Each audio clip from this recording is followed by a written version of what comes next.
मतदाता गहन पुनरीक्षण अभियान के विरोध में आज विपक्ष ने पूरे बिहार बंद का ऐलान किया था, चक्का जाम किया। क्या लगता है विपक्षी पार्टी जो है वो मतदाताओं में कोई गलतफहमी पैदा करने की कोशिश में है क्या? देखिए, 2025 में बिहार में विधानसभा का चुनाव होना, जो मतदाता पुनरीक्षण की बात जो चल रही है, तो हम लोग जो हमारा चुनाव आयोग है उस पर हम लोग विश्वास करते हैं कि निश्चित तौर पर वह एक ऐसी संस्था है जो मतदाताओं के भावना के अनुरूप और उनकी आवश्यकता के अनुरूप कोई फैसला लेता है। अब पुनरीक्षण जब हो रहा है तो उसमें सीधे कहा गया है कि किसी का नाम काटने की बात नहीं है। ये एक आम प्रक्रिया है जिसको पूरा किया जा रहा है, लेकिन कल को चुनाव होना है, तो चुनाव होना है तो इनको कोई ना कोई विषय तो खड़ा करना होगा, और खड़ा होकर के सड़कों पर आकर के जो विरोध प्रदर्शन कर रहे हैं इसका कोई औचित्य नहीं है, कोई कारण नहीं है कि इसका विरोध किया जाए। लेकिन विरोध इसलिए हो रहा है कि चुनाव में कहीं ना कहीं हमको यह लाभ मिले कि गरीब तबके के लोग सोचें कि हमने उनका साथ दिया और उनका नाम जो कटने जा रहा है उसके विरोध में हमने प्रदर्शन किया। ठीक है, क्या गरीब लोगों का वोट भाजपा को नहीं चाहिए? ये तो सीधी बात है कि वोट के लिए सारा यह नाटक और ड्रामा किया जा रहा है। होता क्या है, मैं तो स्वयं रहा हूँ इन प्रदर्शनों में, इन दलों में, और मैंने देखा है कि 2 घंटा 3 घंटा आदमी रोड पर रह करके हंगामा करता है और उसके बाद फिर अपना गाड़ी पर बैठता है, अपने घर चला जाता है, या थाना में जाता है तो वहाँ पूछा जाता है कि कौन कौन जेल जाएंगे, तो 80% लोग वहाँ से उठ के थाना से बाहर चले जाते हैं। तो ये एक प्रक्रिया ये लोग कर रहे हैं, इसका कहीं कोई राजनीतिक लाभ इनको मिलने वाला नहीं। मतदाताओं से क्या कहना चाहेंगे? उनको इन चीज़ों से घबराना नहीं चाहिए? नहीं, बिल्कुल नहीं।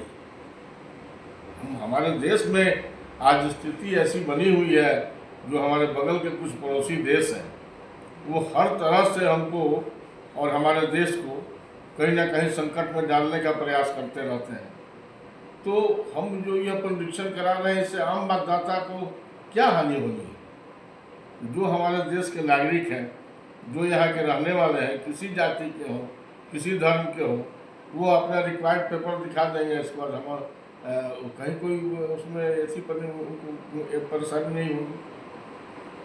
तो ये मतलब विपक्षी इसको एक चुनावी एजेंडा बनाकर परोस रहे हैं। और क्या, और क्या? आप काहे घबरा रहे हैं? कहीं यदि कुछ गलत होता है तो उसका विरोध करिए। पहले ही से अभी बुलडोजर आया नहीं या हल्ला हो गया कि आ गया घर हमारा ऐसी भस्म करके चला गया। ऐसी कोई बात नहीं है, उनको चिंता नहीं करनी चाहिए। जो भी काम होगा वह संविधान के अनुरूप होगा, और यह कोई गलत काम हम संविधान के विपरीत हम नहीं एक्सपेक्ट करते हैं कि चुनाव आयोग कोई इस तरह का काम करेगा, ऐसा नहीं होगा। सर, आज भोजपुर में चक्का जाम सुबह से था, कई जगहों पर चक्का जाम हुआ, कायम नगर में हुआ, 0 माइल। विपक्ष बता रहा है कि 100% आज सफल रहा। आप किस नज़रिए से देखते हैं? सफल क्या रहा? आप यहाँ बैठ गए, वहाँ बैठ गए, वहाँ बैठ गए, आप बाज़ार में घूम करके और कोई काम नहीं है तो दुकानदारों को धमका करके दुकान बंद करवा रहे हैं। यही बंद है? ये तो स्वेच्छा से होता है ना, लोगों का समर्थन मिलता है तब वो कहा जाता है कि एक सफल बंद का आयोजन किया गया। ये तो स्वतः होता है। लेकिन आप जाकर के धमकी दे रहे हैं और दुकान बंद करवाते चल रहे हैं या संस्थानों को बंद करवाते चल रहे हैं, ये कौन सा बंद है? इसका तो और गलत असर पड़ेगा। इसको मान के चलिए कि जैसे कोई रिक्शा वाला जा रहा है, उसका आपने जाके उसको पंक्चर कर दिया, उसकी हवा निकाला। कोई साइकिल वाला जा रहा है, कोई मोटरसाइकिल वाला जा रहा है, पीछे से 2 डंडा आप खींच देते हैं, इसका असर गलत होगा।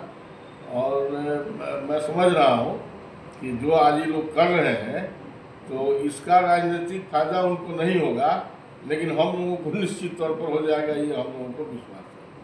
ठीक है, हो गया।